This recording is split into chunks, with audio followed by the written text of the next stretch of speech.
तर मंडळी, आगरी मेजवानीमध्ये तुमचं स्वागत आहे। आणि आज आपण एक वेगळा मासा आणि तो सहसा मिळत नाही असा मासा आणि सगळ्यांना आवडतो, खूप चविष्ट रुचकर असा लागतो। तुम्हाला एक क्लू देते मी, सह्याद्रीच्या कुशीत सापडतो आणि ह्याला पकडायला खूप कष्ट घेतले जातात असा हा मासा बघणार आहोत। तर आता तुम्ही ओळखला असालच, तर असा हा मुरी मासा आहे।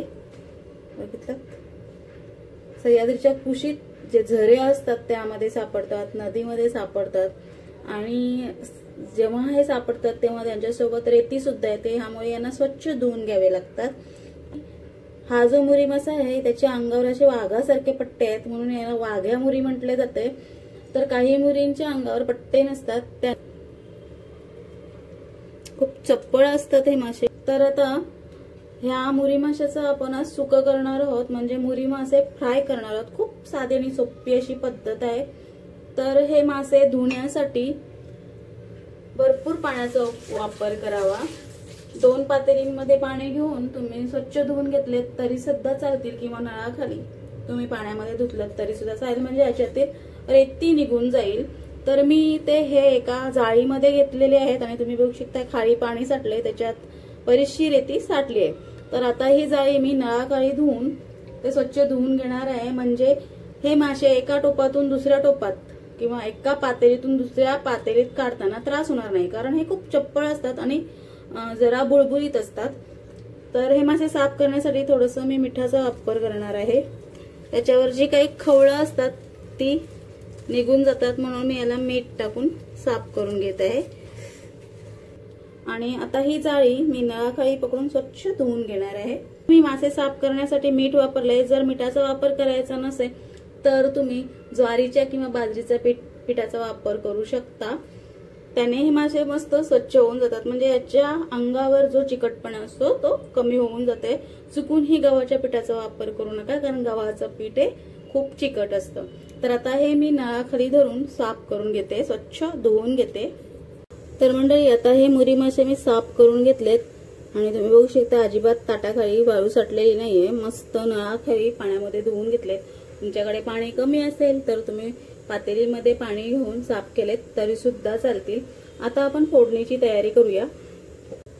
तर मंडळी, मुरी मासा हा खूप चविष्ट मासा आहे आणि तो ह्या सीझनला जास्त करून मिळतो। आदिवासी लोक हे मासे पकडायला जातात, इव्हन आपल्याकडचे लोक देखील ज्या गावांजवळ नदी असते ते देखील हे मासे पकडतात। तर आज आपण ह्या माशांचं मस्तपैकी फ्राय करणार आहोत। तर त्यासाठी मी पातेलीमध्ये तेल घातलेलं आहे, तेल चांगलं तापवून द्यायचं आहे आणि तापल्यानंतर त्यामध्ये आपण ठेचलेलं लसूण आणि एक ठेचलेली मिरची घालूया। इथे मी जे गावठी लसूण असतो त्याचा वापर केलेला आहे आणि त्या लसणाची सालं नाही काढली तरी सुद्धा चालतं, असं सालांसहित ठेचलेला आहे। आणि ओल्या मिरचीचा जो स्वाद आहे तो या मुऱ्या फ्रायला खूप छान येतो। ही रेसिपी खूप साधी आणि सोपी आहे, पण बऱ्याच जणांना प्रश्न पडतो का ह्या मुऱ्या कशा करायच्या त्या, कारण ह्या सीझनला बऱ्याच ठिकाणी नदीच्या काठी किंवा ज्या गावांजवळ नदी असते तिथे रस्त्यावर आदिवासी किंवा त्या गावातील लोक ह्या मुऱ्यांचे वाटे विकायला बसतात आणि या पाण्यामध्ये ठेवूनच विकल्या जातात। आणि हा मासा जिवंतच मार्केटमध्ये विकायला आणला जातो। मेलेले असतील तर सहसा कोण घेत नाही, पण घरी आणता आणता त्याच्यातले थोडेफार मासे मेले जातात। तर आता हे लसूण आपण गुलाबी रंगावर परतून घेऊया। मस्त सुवास बाहेर पडलेला आहे, पण त्यामध्ये आगरी मसाले घालूया। ह्या रेसिपीमध्ये जास्त मसाल्यांची गरज नाही, कारण मुरीचा जो ओरिजिनल स्वाद आहे तो आपल्याला अनुभवायचा असतो। तर मला आणि आमच्या घरातल्यांना हे झणझणीत खायला खूप आवडतात, त्यामुळे मी इथे 1.5 चमचा आगरी पद्धतीचं लाल तिखट घातलेलं आहे। एक मिरची घातलेलीच आहे, पण ती पोपटी रंगाची आहे, ती जास्त तिखट नाहीये। तर 1.5 चमचा घातलाय म्हटल्यानंतर 1/2 चमचा मी इथे हळद घालणार आहे। हे सुद्धा मिनिटभर परतून घ्यायचं आहे। चवीप्रमाणे थोडंसं हिंग नेहमीप्रमाणे, कारण मला हिंग आवडतं, तुम्हाला आवडत असेल तर घाला, नाही आवडलं तर तुम्ही स्किप केलं तरी सुद्धा चालेल। आता हिंग घालून झाल्यानंतर आपल्याला मासे यामध्ये ऍड करायचे आहेत।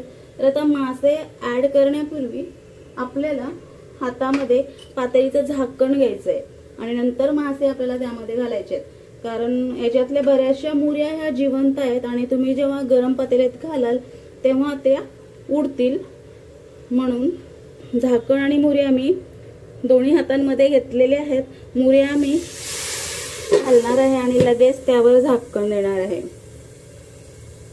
गॅस मंद आचेवर ठेवलेला आहे। आता झाकण काढून बघूया। हाताने चमच्याने फिरवायचे आहेत, जास्त वेळ फिरवायचे नाहीत मसाला मिक्स होईपर्यंत, नाहीतर त्या चुरतील। आता या फिरवल्यानंतर यांना अजिबात चमचा लावायचा नाही। आता तुम्ही ह्या स्टेजला यामध्ये जर तुम्हाला काही आंबट घालायचं असेल, जर टोमॅटो घालायचं असेल टोमॅटो घाला, कोकमाचा आगळ, चिंचेचा कोळ घालायचा असेल तर चिंचेचा कोळ घाला, किंवा लिंबू पिळून घालायचा असेल तर लिंबू पिळून घाला। 1 चमचा होईल इतकं कोकमाचा आगळ घालत आहे। चवीपुरतं मीठ,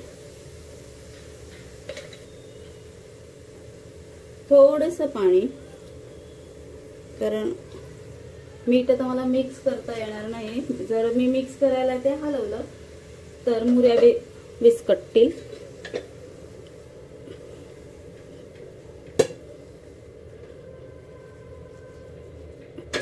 म्हणजे आता सगळीकडे ते मीठ पसरेल। आता ह्यावर 2 मिनिट झाकण देऊन शिजवून घेऊया।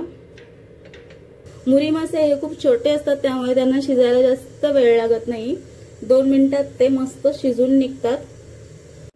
2 मिनिटं झालेली आहेत, झाकण काढून बघूया। मस्त वाफ आलेली आहे आणि मस्त मुर्या शिजलेल्या आहेत। मी तुम्हाला जवळून दाखवते। तर आता तुम्ही बघू शकता मस्त मुरी मासे सुके झालेले आहेत आणि छान असे शिजलेले आहेत। लगेचच त्यावर मी थोडीशी कोथिंबीर घालत आहे। तर कोथिंबीर घालून झालेली आहेत आणि ह्या मुर्या तयार झालेल्या आहेत। ह्यामध्ये मी गरम मसाला वगैरे काही घातला नाही, तुम्हाला आवडत असेल तर घाला। गरम मसाला घातल्याने मसाल्यांचे जे स्वाद आहेत ते बाहेर पडतात, मसाल्यांचा सुवास बाहेर पडतो आणि मुरी माशाचा जो सुवास आहे तो मसाल्यांमध्ये लपला जातो, म्हणून मसाले घालू नये। आणि मस्त या सुक्या झालेल्या आहेत। आता मी हा 1 मिनिटभर गॅसवर तशाच ठेवलेल्या आहेत आणि त्यांना छान असं तेल सुटलेलं आहे आणि मुर्या माशा फ्राय झालेल्या आहेत आणि हे चवीला खूप सुंदर लागतात। तांदळाची भाकरी असेल तर अप्रतिम, तांदळाच्या भाकरीसोबत हे खूप छान लागतात। तर मंडळी, अशा प्रकारे तुम्हाला वाघ्या मुर्यांची रेसिपी आवडली असेल तर नक्कीच लाईक करा, लाईक कमेंट शेअर करायला विसरू नका आणि अजूनही चॅनल सबस्क्राईब केलं नसेल तर सबस्क्राईब करायला देखील विसरू नका। धन्यवाद।